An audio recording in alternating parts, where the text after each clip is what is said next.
सो hey guys, तो आज मैंने देख लिया है ये हे गाइस तो मेरा पता नहीं छोटे क्यों नहीं रहा है, बट कोई नहीं। तो आज मैंने मूवी देखी है, मतलब मूवी नहीं देखी मैंने, ऐसे ही बोल दिया। मैंने तो ट्रेलर देखा है शाहिद कपूर के, हाँ, कॉकटेल 2 का। इससे पहले जब कॉकटेल पार्ट 1 आई थी, उसमें Saif Ali Khan, Deepika Padukone and none other than, I don't know, पता नहीं कौन था, मुझे नाम नहीं याद आ रहा है। बट 10 साल या 9 साल पहले आई थी, 2014 या 16 में आई थी मूवीज़। काफ़ी सालों बाद अब आ रही है कॉकटेल 2, उसका ही सीक्वल है। एंड जब पार्ट 1 आई थी तो उसके राइटर इम्तियाज़ अली थे, एंड अब आ रही है कॉकटेल 2 तो उसके राइटर है लव रंजन, जो कि जाने जाते हैं कि लव में कन्फ्यूज़न, कन्फ्यूज़न में फ्रस्ट्रेशन, फ्रस्ट्रेशन में एंग्जाइटी, एंग्जाइटी में फियर, फियर में वटेवर वटेवर वटेवर। ठीक है, ये सब के लिए जाने जाते हैं लव रंजन। ये अपने काम में माहिर भी है। ठीक है, जैसे एग्जांपल फॉर प्यार में पंचनामा, तो झूठी में मक्कार, और इस टाइप की फिल्में बनाते हैं। एंड तो फाइनली मैंने ट्रेलर देख लिया, तो मैंने सोचा कि आज रिव्यू भी कर देते हैं, क्योंकि बहुत सारी मूवीज़ अभी आई हैं रिसेंट टाइम में, बहुत सारे अभी बाकी करने, रिव्यू भी करने हैं उस पर। तो मैंने सोचा पहले इस पर कर देते हैं, फिर देखते हैं आगे क्या होता है। ठीक है, तो बात करते हैं कॉकटेल 2 की। जब कॉकटेल 1 आई थी तो उस समय यंगस्टर, वो मतलब तो 14 या 15 में आई थिंक आई थी, 15-16 में आई थिंक आई थी। ठीक है, तो जब वो आई थी तो उस टाइम के जो यंगस्टर थे, तब मैं बताइए कितने साल का हूँगा, करीबन करीबन होऊंगा 6-7 साल का। ठीक है, जब 2000 आई थी तो 14 या 15 में आई थी। एंड अब आ रही है कॉकटेल 2। अब जब ये आ रही है तो मैं बता दूं कि इसमें जो फ्रेशनेस है कॉकटेल 2 में, एंड इसके जो डायलॉग डिलीवरीज हैं, एंड मुझे काफ़ी अच्छे लगे। जैसे स्टार्टिंग से ट्रेलर शुरू होता है तो उसमें बोलते हैं शाहिद कपूर कि जब रिश्ता नया होता है ना तो बहुत एक्साइटिंग होता है। क्यों? क्योंकि रिश्ता तो नया होता है। तो काफ़ी डीप चले गए। एंड इसमें एक रितेश मेनन का भी एक डायलॉग है कि जब रिश्ते आते हैं तो एक्सपायरी डेट के साथ आते हैं, एक्सपायरी डेट के बाद रिश्ते भी सही लगने लगते हैं, समथिंग समथिंग। मैं शायद डायलॉग गलत बोल दिया हूँ, बट ऐसे ही कुछ था। एंड अगर आप उसको इसके बाद कृति सेनन, फिर मुन्नाल ठाकुर, नहीं सॉरी, रश्मिका मंदाना।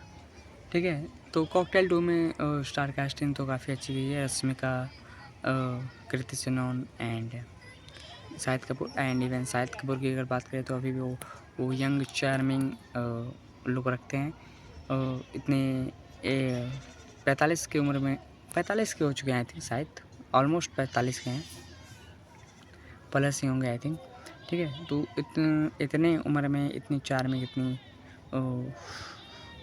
क्यूटनेस लेके घूमते हैं शाहिद कपूर। मतलब एक लगता है ना एक कि यार है क्यूट शाहिद कपूर, तो वो है शाहिद कपूर क्यूट। क्योंकि अब जब ये तो बीएड एरिया इनका शुरू हो गया, बीएड एरा। और जब बीएड एरा नहीं शुरू हुआ था, जैसे जब वी मेट में आपने देखा होगा करीना कपूर के साथ, फिर आवारा पागल दीवाना, जिसमें बहुत फ़नी मूवीज़ है। ठीक है, तोते के पीछे भागते हैं सब, उसमें आप शाहिद कपूर को जाके लुक देखना भाई, इतना हैंडसम लगता है बंदा, इतना हैंडसम। मतलब तब उसकी बीएड नहीं आई थी, इतना हैंडसम लगता है ना भाई, बता नहीं सकता। वो एरा के हैं शाहिद कपूर। अब ये रिसेंट टाइम इनकी बीएड आना शुरू हुई है, तो खैर। लेकिन स्टोरी की बात करें तो डायरेक्टर ने कॉकटेल 2 जब ये बनाई तो उसके भी डायरेक्टर सेम है, एंड इसके भी डायरेक्टर सेम है, कॉकटेल 1 कॉकटेल 2 के। ठीक है,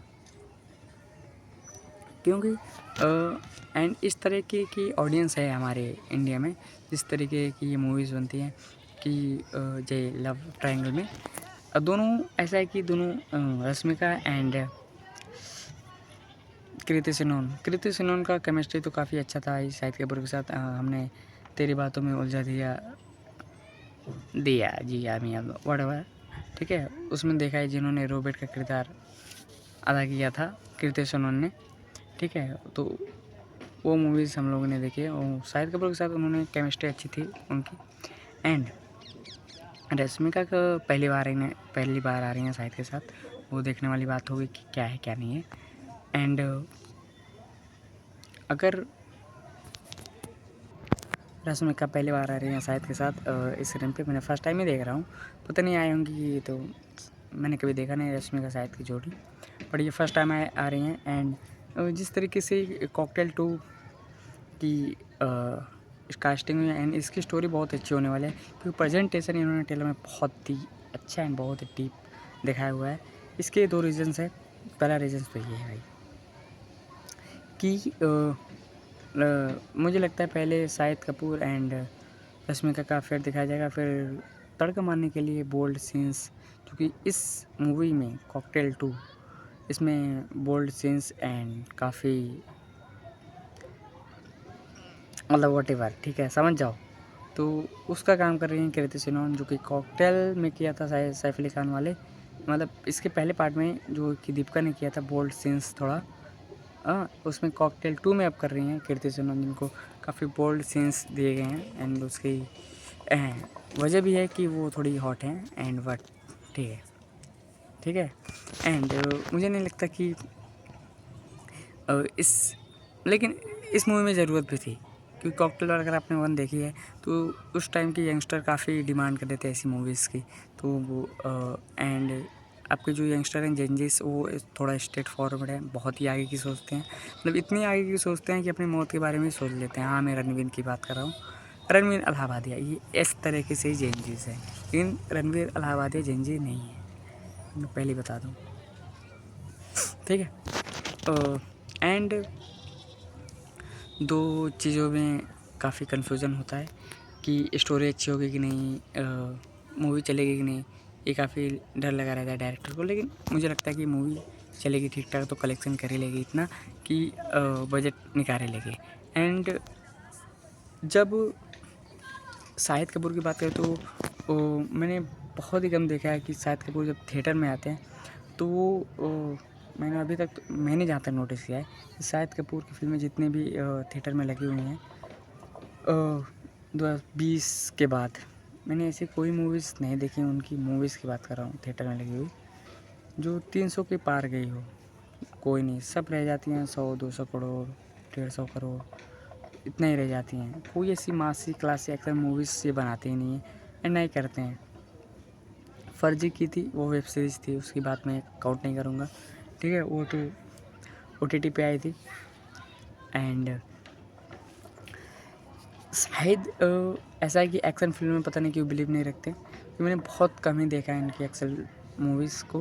2020 के बाद तो मैंने बहुत ही कम ही देखा है, समझ लो, ठीक है, क्योंकि इनकी थिएटर में जितनी भी मूवीज़ आती हैं सब के सब 150-200 के करीब ही रहती हैं, उससे ऊपर तो जाती नहीं है इतना। तो सलमान भाईजान की फ्लॉप फिल्म का कलेक्शन होता है एंड सलमान भाई के हिट फिल्मों का कलेक्शन तो आप जानते हैं 500 पार, 600-700 कुछ इस टाइप का होता है।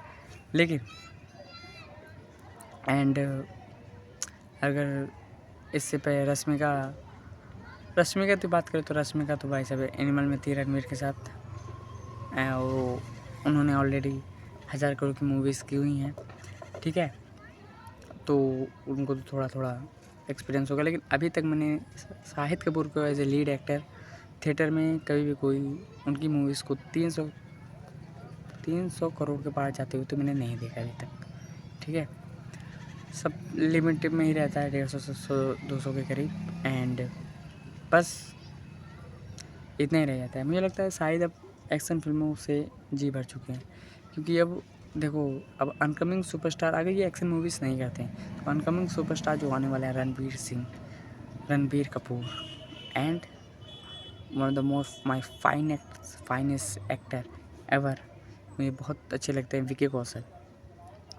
वो बंदा अपनी एक्टिंग जो करता है भाई, शाम बहादुर में देख लो भाई, उरी में देख लो, फिर अभी रिसेंट टाइम में इनकी ये मूवी आई थी यार, तुम नमक नहीं चंदन हो समथिंग तो था यार इसमें, छावा, उनकी एक्टिंग उसमें देख लो भाई।